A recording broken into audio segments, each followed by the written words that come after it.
নিশ্চয়ই সেই জুলাইয়ের স্মৃতি, এই রক্তাক্ত ইতিহাস আপনারা ভুলে যাননি। আপনারা কি ভুলে গেছেন? ভুলে যাননি। কিন্তু দুঃখজনক হলেও এই জুলাই বিপ্লবের যারা সুবিধাভোগী, বর্তমান ক্ষমতাসীন সরকারে যারা আছেন, বিএনপি কিন্তু জুলাই অভ্যুত্থানের এই রক্তাক্ত স্মৃতি তারা কিন্তু ভুলতে বসেছে।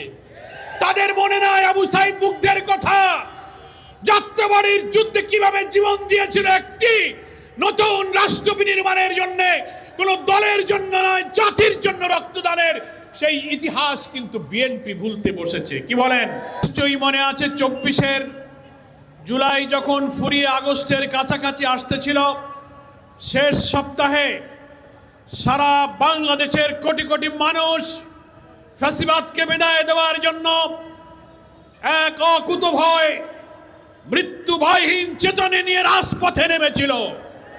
আমরা সেই জুলাই সংগ্রামের স্মৃতি বিজড়িত জুলাই অভ্যুত্থানের দ্বিতীয় বার্ষিকী আমরা পালন করছি।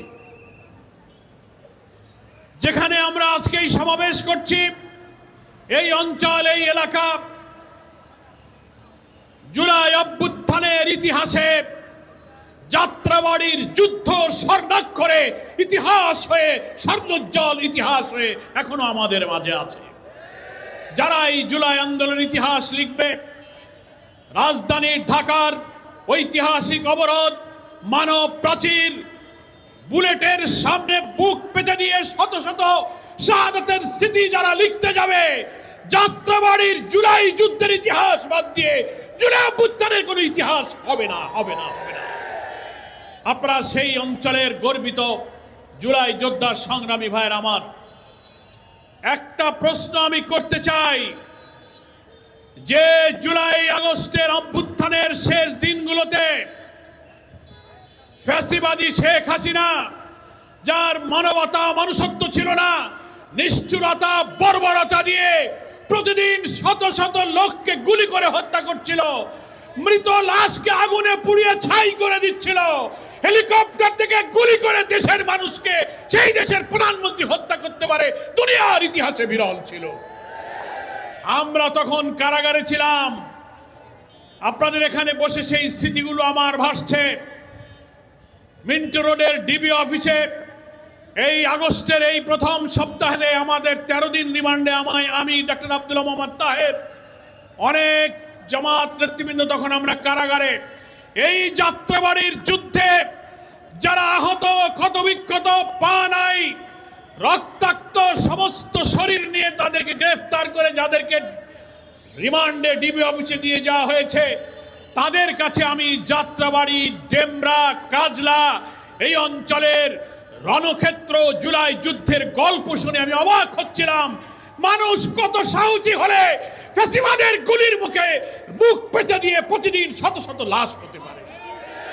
আমরা সেই স্মৃতি সেদিন শুনেছিলাম, কিন্তু আমরা সেই নিষ্ঠুরতা, বর্বরতা ভুলতে পারি না। পাঞ্জাবের জগতে একটি বিশ্বস্ত নাম, শাবাব এথনিক ওয়্যার।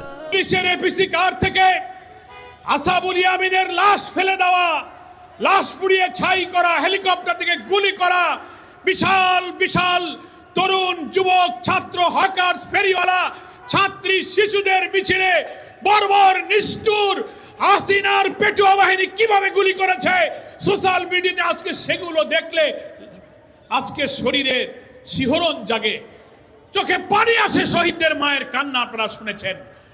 আপনারা নিশ্চয়ই সেই জুলাইয়ের স্মৃতি, এই রক্তাক্ত ইতিহাস আপনারা ভুলে যাননি। আপনারা কি ভুলে গেছেন? ভুলে যাননি। কিন্তু দুঃখজনক হলেও এই জুলাই বিপ্লবের যারা সুবিধাভোগী, বর্তমান ক্ষমতাসীন সরকারে যারা আছেন, বিএনপি কিন্তু জুলাই অভ্যুত্থানের এই রক্তাক্ত স্মৃতি তারা কিন্তু ভুলতে বসেছে। তাদের মনে নাই আবু সাইদ মুগ্ধের কথা, যাত্রাবাড়ির যুদ্ধে কিভাবে জীবন দিয়েছিল একটি নতুন রাষ্ট্র বিনির্মাণের জন্য, কোন দলের জন্য নয়, জাতির জন্য রক্তদানের সেই ইতিহাস কিন্তু বিএনপি ভুলতে বসেছে। কি বলেন? তা যদি না ভুলবে, সেই রক্ত ঝরা বিপ্লবের পরে যে নির্বাচন হলো, আপনি ইঞ্জিনিয়ারিং ম্যানিপুলেশন যাই করেন, জাতির স্বার্থে সেই নির্বাচন আমরা মেনে নিয়ে ভেবেছিলাম রক্তাক্ত জুলাই সনদের মধ্য দিয়ে গণভোট দিয়ে একটি নতুন আমূল পরিবর্তন করে যে রাষ্ট্র সংস্কার হবে, তারপর একটি নতুন বাংলাদেশ নির্মাণ হবে। জুলাই বিপ্লবের বেনিফিশিয়ারি বিএনপি হয়তো সেই কাজটা অন্তত করে জাতির কাছে স্মরণীয় হয়ে থাকবে।